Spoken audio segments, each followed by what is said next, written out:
phrase, you'll never get a second chance to make a great first impression. You're probably hearing that phrase as related to interviewing. In an interview, the person that you're talking to, the interviewer, is expecting your very best. So you certainly don't want to let yourself down, and you don't want to let them down. The whole point is for you to be able to nail that interview and get that job. Looking the part and wearing the right clothes and appearance is really important, but your actions are really important too, and how you communicate during that interview. So let's start with preparing for the virtual interview and preparing the basics. So if you go to the next slide. Some of the things that I'm going to talk about as we talk about preparing for a virtual interview might seem really obvious, but it's important that I mention them and talk about them a little bit.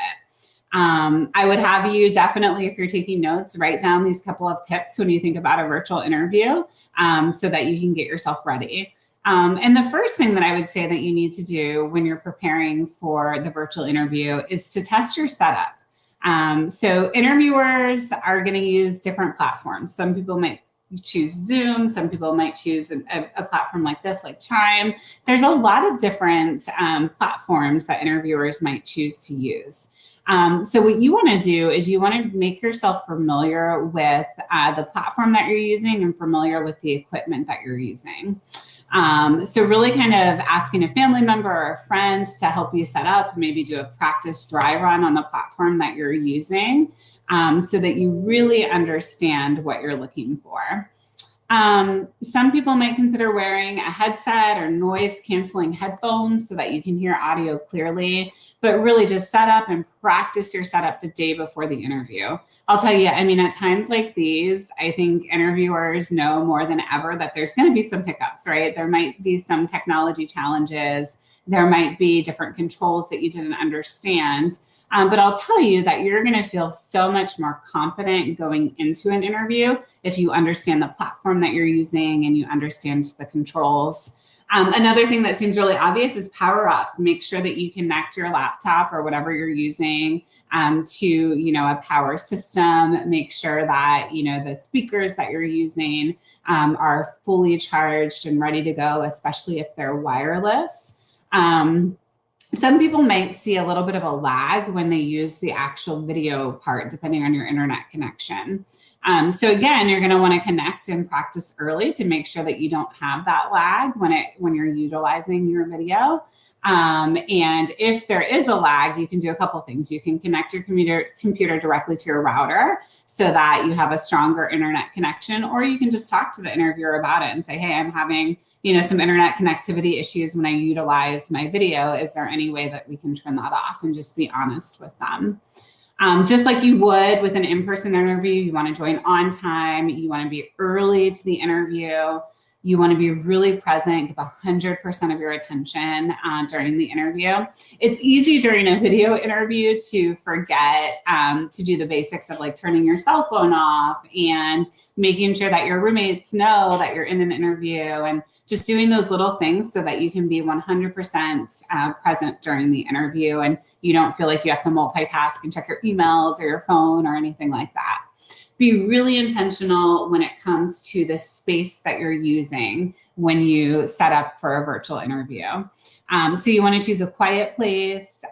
You might at your home office, quote unquote, which we all have right now, might be a bedroom. It might be a common space in your house. Maybe you're lucky enough to actually have a full-fledged office in your house. But in any case, the interviewer does not care what your background looks like. They simply want a distraction-free, clean environment where they can talk to you and really get to know you a little bit. All right, so we'll go into the next slide. And the next slide is talking a little bit about mastering the digital handshake. It's pretty crazy because I'm sure that you guys have all mastered the in-person handshake, hand-to-hand handshake, which we are all avoiding like the plague right now. But in a virtual meeting, you can really recreate that handshake.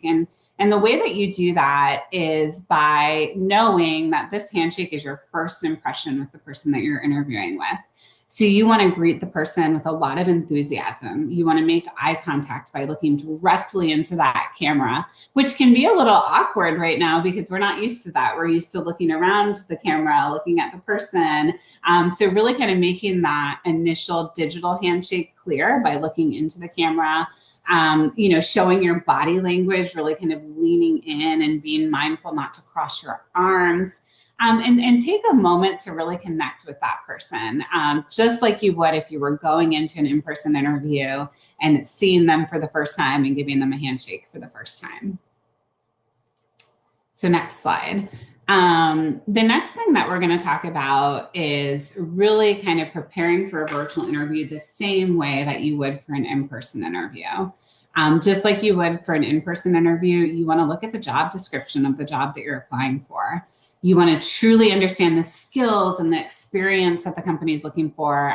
You want to understand the skills and experience that you in turn have that the company is looking for, and really be ready to showcase those things through the interview. And I'll tell you, you might look at a job description and notice a bullet point that they have, and you might say, hey, I don't really have that skill or ability yet. And I'll tell you, that's okay. That's your opportunity to showcase your ability to learn and be flexible and hit the ground running, and really understand and learn new things. The other thing you'll want to do is study the company, really understand the company that you're interviewing with. Look at what they're looking for in potential employees. You guys at Lynn University have so many resources available to you. You have one of the best career centers with, career center employees who truly care about you and want to connect you to people. So you really need to use that. If you're interviewing with a company, go to your career center and see if maybe they can, connect you to an employer, see if they know more insight and they can give you more about the company and about what they look for in a career. Utilize your network too. If you're on LinkedIn, if you're not on LinkedIn, you need to get on LinkedIn. But most of you are on LinkedIn, and you'll want to utilize that as well to see what connections you have that might be similar connections to the company you're interviewing with. Connect with the person that you're going to interview with and see if you have any common connections. Look into that person that you're interviewing with and see what their background is. Identify, maybe questions that you might want to ask them during the interview. Practice and prepare. If your interview process includes a panel interview, meaning more than one person, make sure you practice that. Conduct a dry run, get with your family, get with your friends, get with your career center, and have them ask you a few questions, even virtually, so that you can get a little bit more comfortable with talking to a screen, right, instead of talking face-to-face with someone. And lastly, you want to dress the part. So just because it's a virtual interview does not mean that you can be more relaxed. Even if the person that you're interviewing with is dressed casually, you still want to put yourself above the rest and you want to wear a full business suit for that interview. I'll tell you, it is going to make you stand apart from the other people that they're interviewing with. And it's going to give you kind of that cutting edge. So you really want to make sure that you think conservative. It's always better to think conservative, not trendy. So trendy is great, just not in an interview. So think very, very conservative when it comes to the interview. And the other thing, if you go to the next slide that I want to talk about, is really kind of knowing yourself and being authentic. It's not only important to know the company that you're interviewing with well, but it's also important to know yourself and to look at your experience and find out what your skills are, where are your strengths, what are you really, really good at, and most importantly, what's important to you, what are you passionate about, what are your values. I'll tell you, really understanding research on you is going to be important when you walk into a behavioral-based interview situation, which I'm sure a lot of you have heard about behavioral-based interviews, but we're going to walk into that in just a minute in a couple of slides. But knowing yourself and knowing your strengths and knowing your stories is really going to help you answer questions that are behavioral based, which we're going to talk about in a minute. You want to make sure that you share what you're interested in with the person. Share what you like, share what you don't like, share where you can add value to this company. And one thing that's really important is truly understanding what your long-term goals are. You want to be ready for questions like, why do you want to work with us? Why are you interested in this company? Or what attracted you to this role? Really helping the person who's identifying you understand what you're looking for in a career and if you might possibly fit into this company. So if you go to the next slide, a couple of the do's and the don'ts that we've talked about is definitely make sure that you practice. So make sure that you set up early, that you arrive on time. I would say arrive at least 10 minutes early to the virtual interview, and make sure that you've prepared and that you've practiced. Limit distractions, so make sure that there's not, people in the background, that there's not a lot of noise. Of course, someone's going to understand that we're all home, and if a dog barks because the doorbell rang, right, that was outside of your control. But making sure that you limit as many of those distractions as possible is going to be important. I'll tell you, I always love it when I'm interviewing someone and prior to the interview, maybe 20, 30 minutes before the interview, they shoot me a quick email and shoot me their resume. So kind of say hey, I'm looking forward to talking to you in the next 30 minutes. Thank you so much for taking the time out of your day.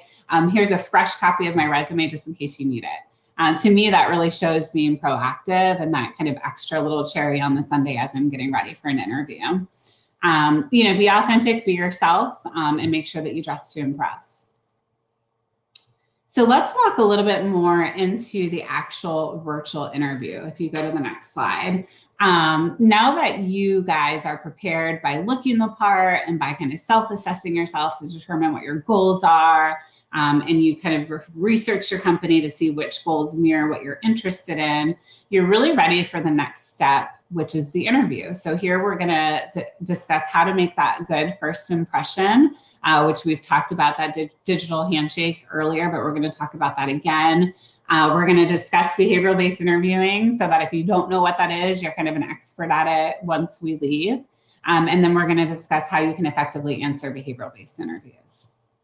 So if you go to the next slide, making a great first impression is an important part of the interview. And again, remember your presentation is going to be everything. So, making sure that when you sign in, the first thing that you do is smile. So sometimes when we get nervous, we get really, really serious.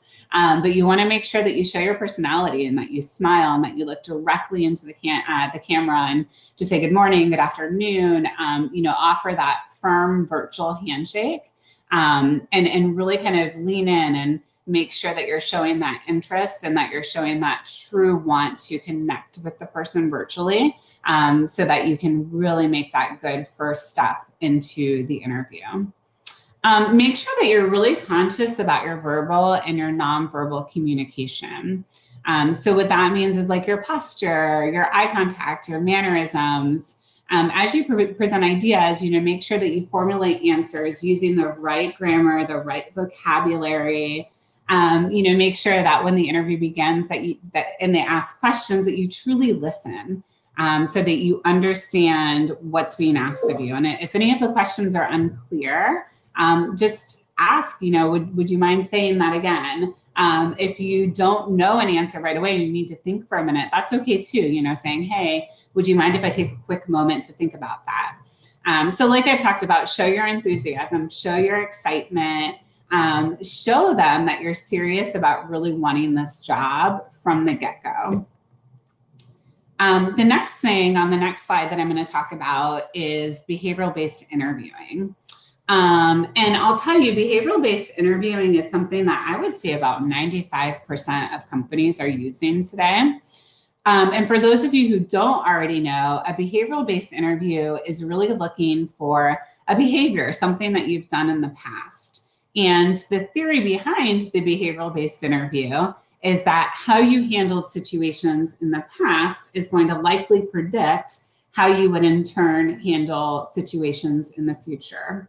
So for example, in the past, if you had a really difficult customer and you were able to identify the problem and turn the situation around, and now the customer always comes back and sees you, that would be a good predictor that in the future, you're going to treat customers in the same way. So behavioral-based questions are very competency-based. And what I mean by a competency is an ability, a skill, or a trait that you possess that's going to show me that you can do the job that I'm hiring for. And I'll tell you guys, you can typically determine what type of behavioral-based questions people are going to ask you in an interview by simply reading the job description and doing the right research. if you read a job description and you see that they're looking for someone who's sales and customer service driven, you should be ready for sales and customer service driven questions. And you should have really good stories that show a time that you dealt with a difficult customer, or a time that you really overcame objections to sell either a product or a service, or gosh, even just an idea that you had. If it's a management and training position, you best believe they're going to be asking you leadership questions. So make sure that you prepare those stories that are really going to show your ability to meet those competencies and excel in the areas that they're looking for. Next slide. So one thing when you think about behavioral-based interviewing is you really want to avoid answering questions that are very vague or that show philosophy. So for example, if someone says, hey, tell me about sales, and you say, well, I'm the best at sales, or people love me because I have a great personality, or I can sell ice to an Eskimo, right? Those are things that again aren't behavioral based and really aren't showing us that you possess the competencies that we're looking for. So, I would say that the biggest kind of pitfall that I see when it comes to behavioral-based interviewing is people giving me a lot more philosophy than examples. So for example, if I said, hey, again, if we went back to the customer service example, hey, tell me about a time when you dealt with a difficult or an upset customer, that person might say, oh my gosh, the customer is always right. I always focus on putting the customer before profits and before anything else. And instead, we're looking for a really specific example. So we're instead looking for a time that you dealt with, kind of that STAR method, which if you can still see the slide, it talks about the STAR method where you truly give that situation, that task, that action, and that result. So if I were to say, hey, tell me about, leadership role that you've held that you're proud of, that you would give me a situation. So, maybe you were the president of the student government, or maybe you were leading a class project, right? The situation is that, in this class, you were the leader of this classroom project. And you were tasked, so now you have the situation. So now what is your task? You were tasked with getting your team of 10 together, getting everyone on the same page, and formulating XYZ, right? And so now we have your action. So what was the action that you took to make sure that in turn you saw the results that you wanted, which was an A on that project?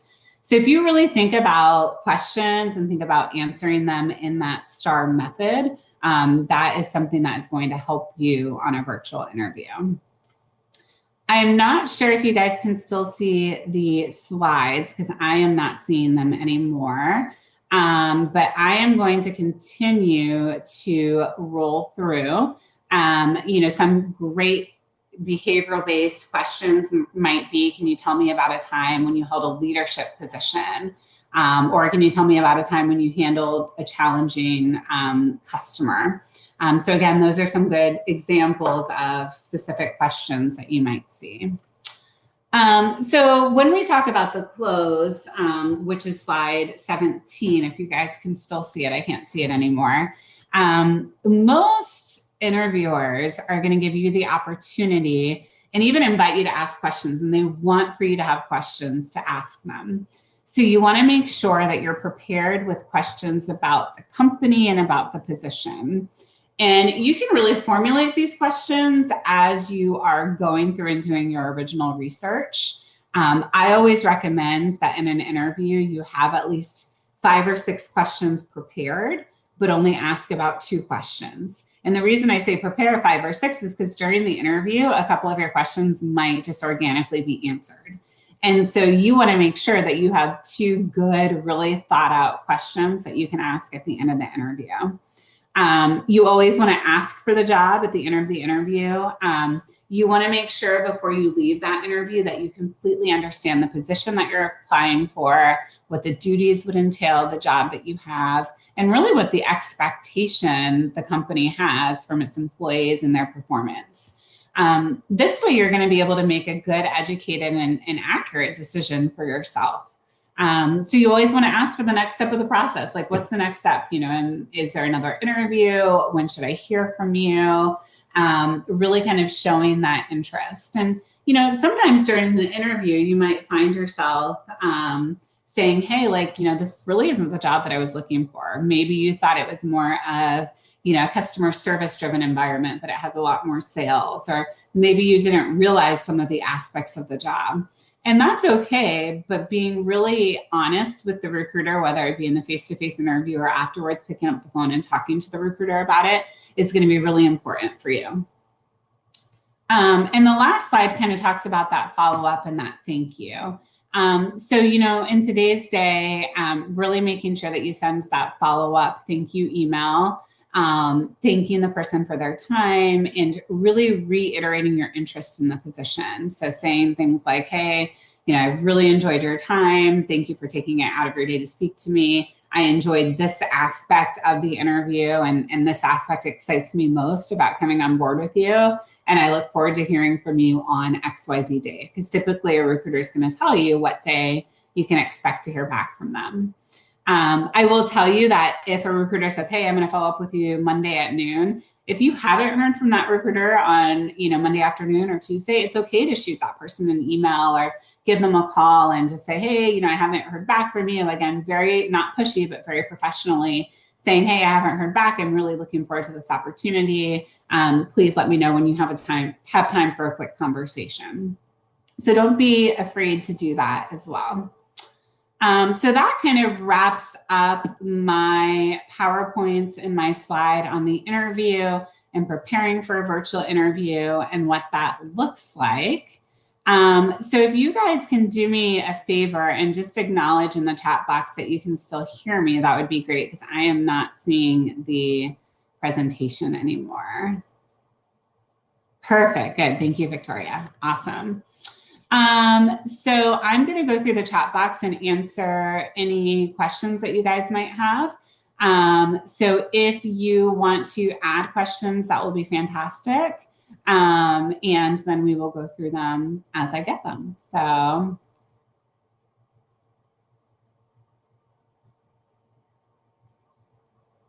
So one person just noted that they've noticed watching the news that a lot of people are working from home, right? Doing the weather from home, doing the news stations from home. So it is very interesting, right? Even myself, I've never worked from home before. So it's very, very interesting to be working from home. So we're all kind of learning together. So one person asked, before an interview, is it good or bad to check the interviewer's LinkedIn profile?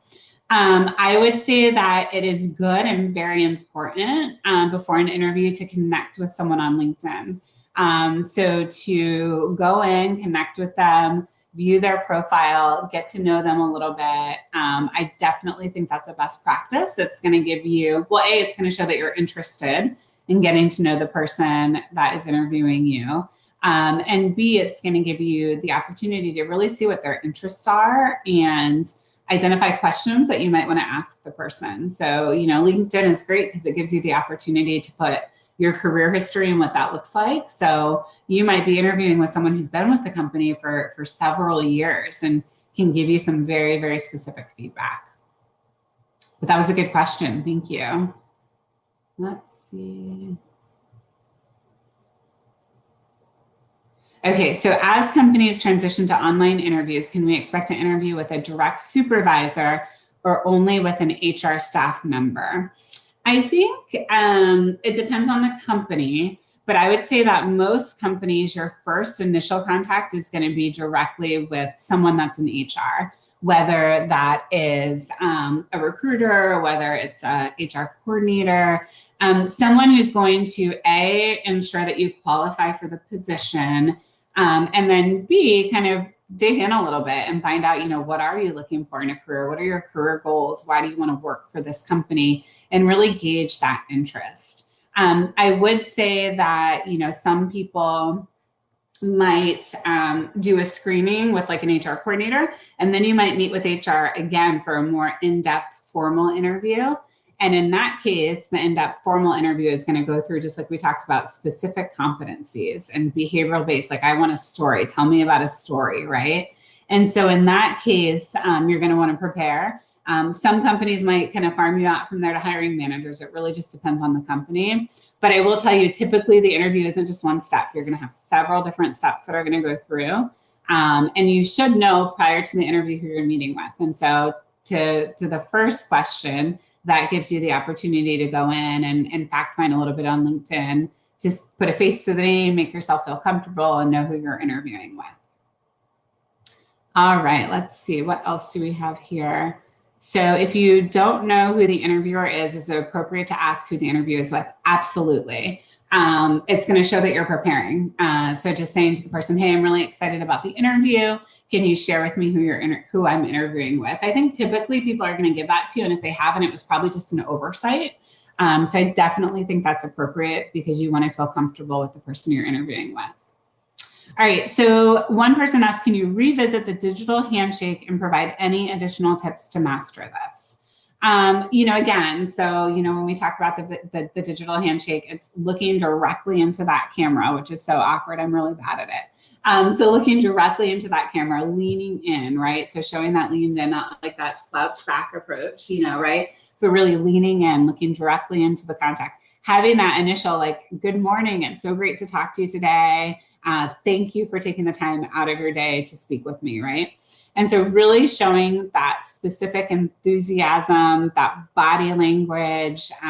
You might find yourself raising your voice a little bit more than you normally would, and that enthusiasm, but just really showing that digital handshake. All right, so how many times is too many for following up after an interview? So that's a really great question for you. I would say that, I wouldn't follow up several times a day, whatnot. I might so let's say, for example, you're supposed to hear back Monday and it's Tuesday. Well, I would definitely follow up on Tuesday, and maybe you do an approach where you follow up with an email, right? And then you haven't heard back from the email. So maybe on Thursday, you give the person a call, right? And then maybe you still haven't heard back. And at that point, maybe since you've connected with the person on LinkedIn, you shoot them a note through LinkedIn. I would say three times is a charm.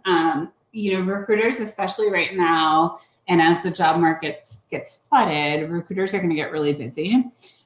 So don't get discouraged if you're not hearing back right away. I think that, just continuing that follow-up, being mindful of time, giving it at least 3 times to follow up would be appropriate.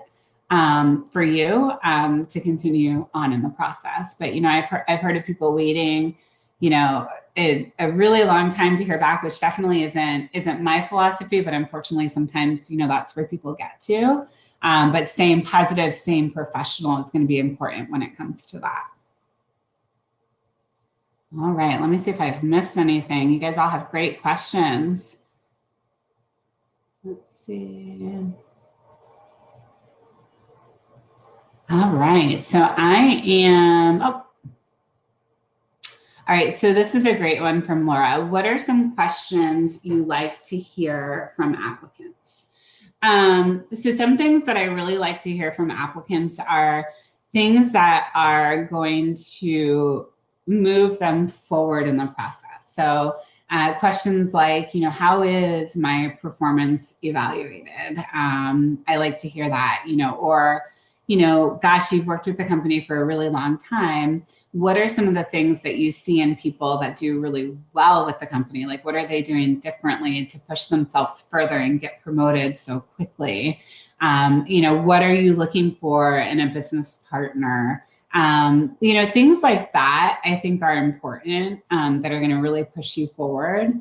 But there's no question that's a bad question. I would say that if it's on your mind, I would, as an interviewer, feel more comfortable with you asking it so that we could have good, meaningful conversations. So there's nothing that I hate more than at the end of the interview, someone pulling out 30 questions that look like they've Googled the questions online, that they're just kind of check, asking all the questions. And there's no in-depth conversation in it. You can tell that the person is just kind of checking through the questions and probably not even really listening to the answers.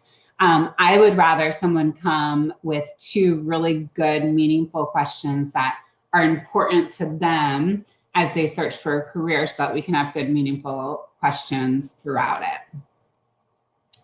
All right, so I got, what are some examples of leadership when you haven't had any management positions? This is such a good question, so thank you for asking that.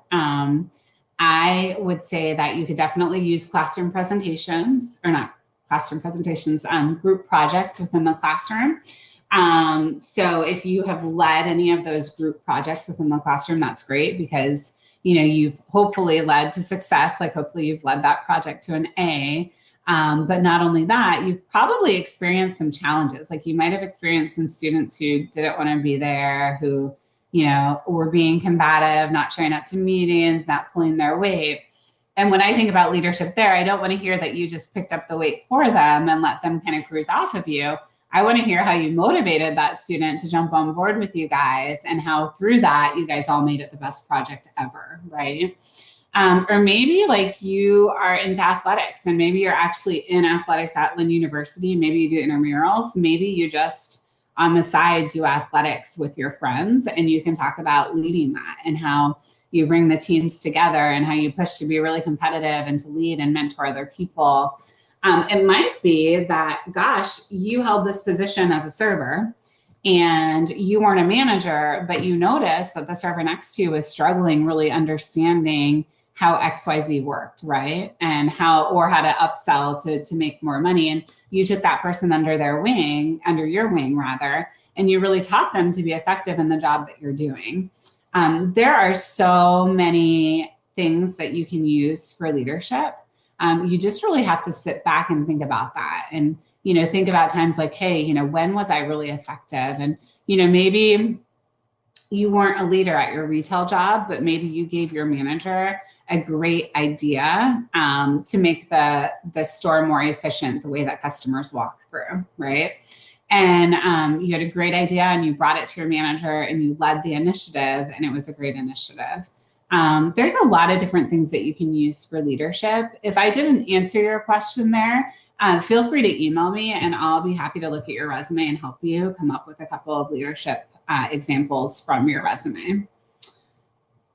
The next question that I see is, if you don't have much experience, how can you show off your skills? And I don't know if you guys have heard of transferable skills, but this is a great place to use transferable skills because oftentimes you might not have a specific experience, but you've done something that transfers really, really well to that experience. So I'll use sales for an example. Maybe you say, hey, I've applied to a sales job, but I don't have any sales experience. Well, the truth is you might have a lot of transferable skills that go into sales. For example, you might be a really competitive person, and you might be able to give an example of even a board game that you played that you pushed really, really hard to get into the top and show that competitive spirit. You might have an example where you had to convince your boss to use XYZ product instead of this product because you thought the customers might like it better. You might have had to convince someone at school in a group project to get on board with you. And you might have had to really convince them as to why it was important for them to, not do this, but to do this, right? There's a lot of different transferable skills that you can use. And I would recommend that you, again, go back to that job description and kind of map out what you think the person's going to ask you, and really kind of formulate the competencies that they're looking for so that you can really dig deep and figure out what might relate. School is a great place for that too. You might have professors, and you might go to your professor that teaches marketing and say, hey, I am looking for a job in marketing. I have this interview. Here's what the job description looks like. Can you help me? Like maybe there's some things that we've done in this class that would even relate to that.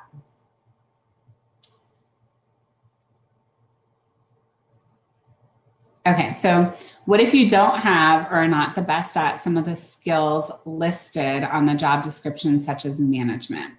So that's a great question too, and I'm happy that you asked it because I kind of grazed over it during the presentation when I was talking about competencies.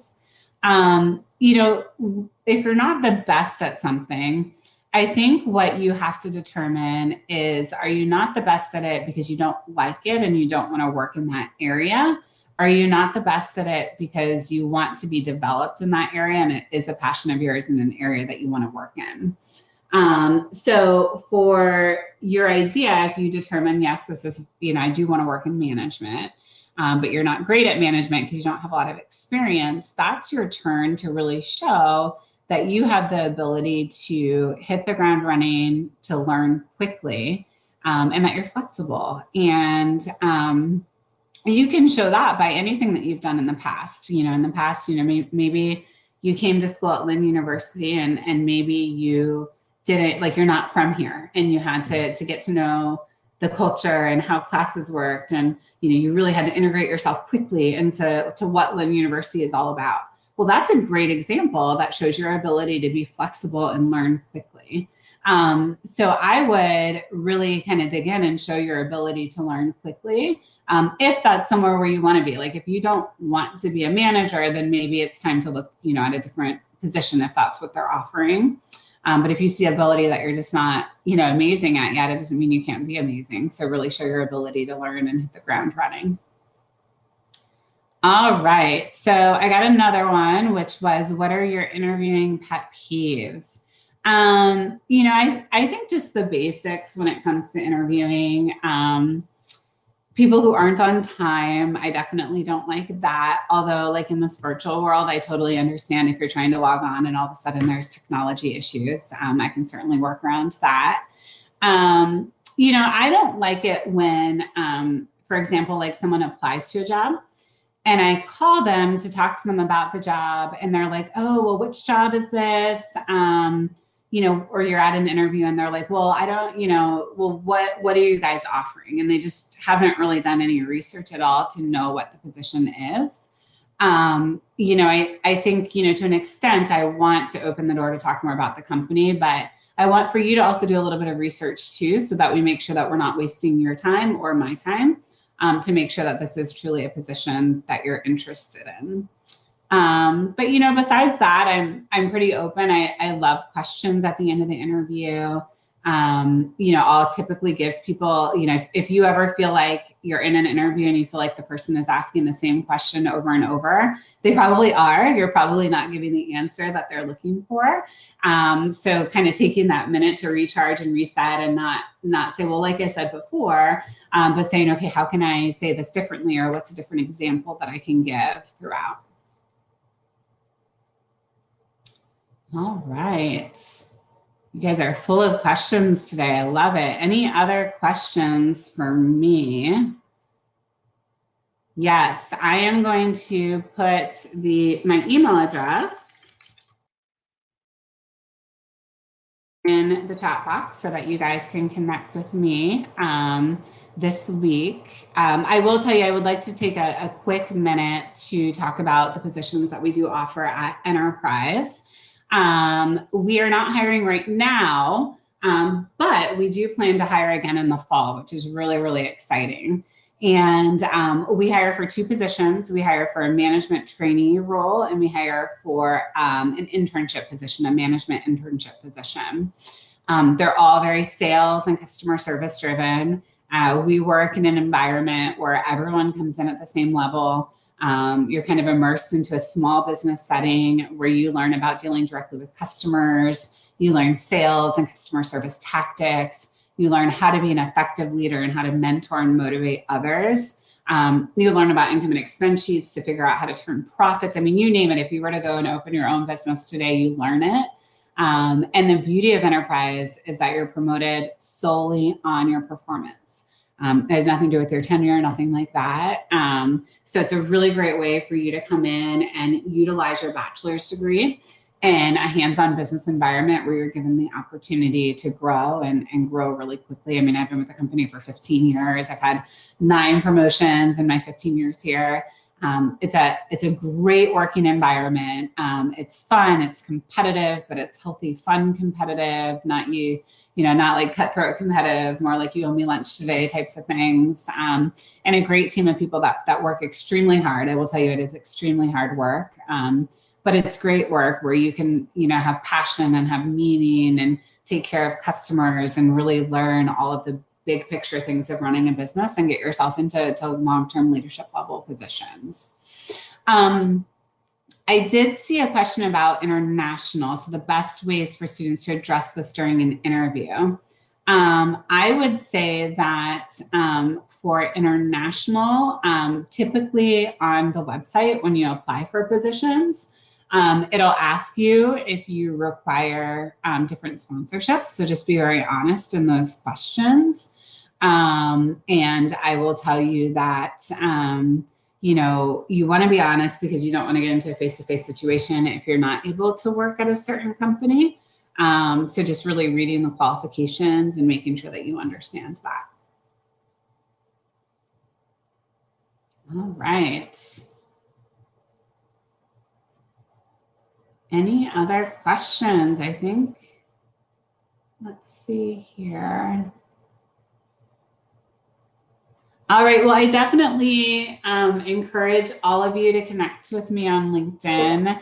I give a lot of really great tips on interviewing, a lot of really great company information, culture information on LinkedIn. So connect with me on LinkedIn. I wish you guys all the very, very best. I hope that you stay healthy and safe. And I think we have a couple of closing remarks. Thank you so much, Darian, for giving this presentation to our students. I personally love the tips of mastering the handshake. I think I'm going to use it in all my meetings from now on. I wanted to remind our students that we're also having mock interviews with Darian on April 30th from 1 to 4 p.m.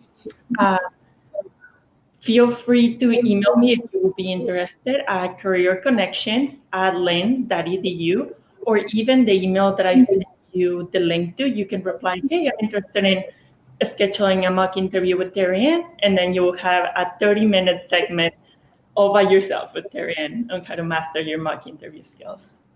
Thank you so much again, Darian, and have a great day, everyone. Thank you guys. Have a great one. Take care. Bye. Stay healthy. Thank you.